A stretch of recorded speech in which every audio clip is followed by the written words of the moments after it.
After I finished learning architecture from Kerala, I found out that mud brick or raw earth construction is the most sustainable way to move forward. I learned more about mud architecture from Auroville Earth Institute under its director, Satprem Maini. And after I became proficient in making earth bricks, I prepared to move back to Kerala because I got a project. In fact, it was the house of my sister. Being the younger brother, I was easily able to convince her to make my very first mud building. But unfortunately, my mud block ended up in the trash. This was when I understood that sustainable architecture is not going to go forward without an equally visionary client. And that visionary client came in the form of our very famous playback singer, Dr. K.J. Yeshudas, who funded us in 2006 2.5 lakh rupees to make us build our very first mud building. This was a tiny residence made for a cancer victim, Lakshmi Kutti Amma. In fact, the budget was so small that we had to use discarded beer bottles instead of glass windows. Our next break came in 2008 when my uncle, late uncle, S. Nayanan commissioned us to build Valsala Cottage. Valsala Cottage thankfully came at a time when my short career in sustainability was almost going down the drain. Fortunately, Valsala Cottage got featured in many magazines and furthered our cause. But our biggest break came in 2012 when His Holiness Moramar Baselios Marthoma Paulos II, the head of the Orthodox Christian community, commissioned us to build a church in one of their most sacred and historic sites, dating back to almost AD 1675. So you can see that this became our most celebrated and award-winning project till date. From dustbin, our mud block now traveled a long way to the rooftop of one of the most important churches in South India. The year is 2018. We were commissioned to build a small residence for Mr. Srijesh and his family Ragi and their children, Anavadi and Kalu. The design took many days and nights. And one night, while I was working, I took a break and I stepped on one of this. Any one of you who has stepped on one of these Lego blocks would ask two questions. How strong is this? And why isn't this a building block? And all of us would actually think, how much of this is wasted in our homes after children discard them? We infused a design which used these toys and mud bricks in a certain way that it became a jali. And we created a circular jali and provided veranda all around in our design. Because North Keralites loved their verandas.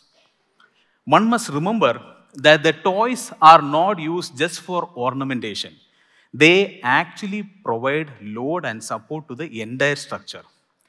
And after presenting this, I was sure that our proposal would get rejected. But Srijesh ji surprised us all by saying yes. We knew that even his family was not very supportive in this.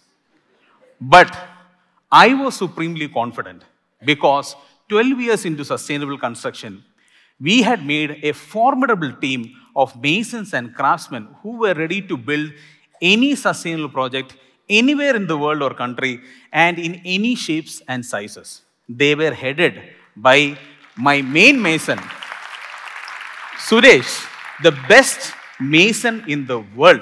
We were literally able to build mud skyscrapers in our landscape. The project started in September 2018. We had very strict timelines and a tight budget. And even Srijesh ji joined our party of making the mud blocks at first. But very soon, disaster struck us. Alcoholism is very rampant in the field of construction. And my head mason, Suresh himself, fell victim to it. In a bout of depression, he committed suicide. And on the same day, I lost my brother, my first mason, my first student, my first teacher, all at the same time. Even today, the terror of alcoholism is still rampant in our industry. We had to pick up our broken pieces because Regency still needed a house. And by the time somehow we got a workforce ready, we heard the fateful sentence, Mere pyare deshwasiyo. COVID happened. The entire country shut down. Amongst millions who were doomed without warning, we too suffered in faraway sites without resources or help. And that was not the end of our suffering. COVID too came. Floods came. Floods came again. And after a long period of struggle, we finally came to the portion where the toy procurement happened. Thankfully, the toys merged seamlessly with our mud bricks. Our concept was becoming a reality. It didn't just give color and stability, but also satisfaction to our work. This was also a period where wall makers was getting more popular.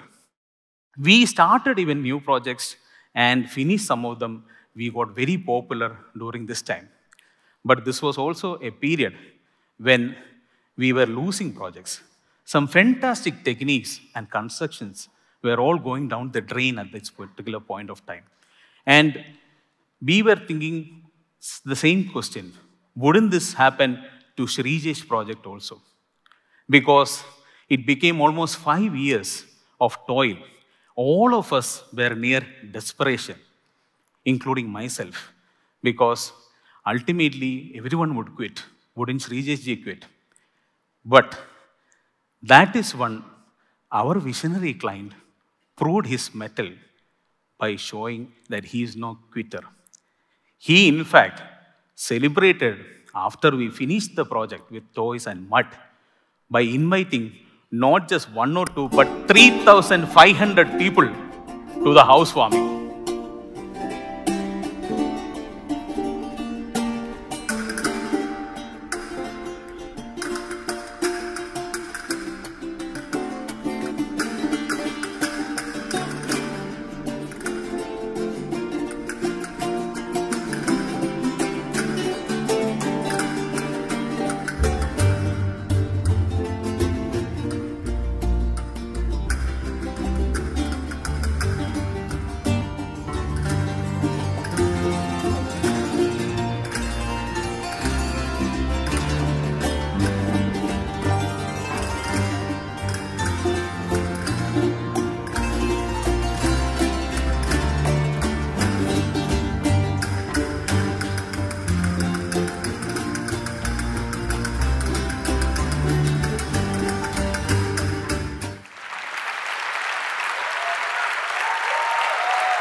Thank you.